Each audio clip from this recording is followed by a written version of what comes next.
Fail analysis. Here we go. We got ourselves a 580 case backhoe unloading off our ramp. Get the little cattywampus and we go all sideways.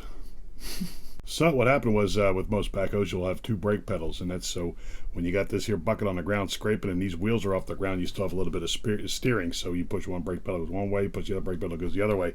And what happened was he didn't lock the pin so the brakes stay together. So when he stepped on the brake, he only locked up this here wheel right there, and that's why it spun off. The reason I noticed is because the company I used to work for had a guy did the same exact thing with a brand new backhoe and flipped it on its side.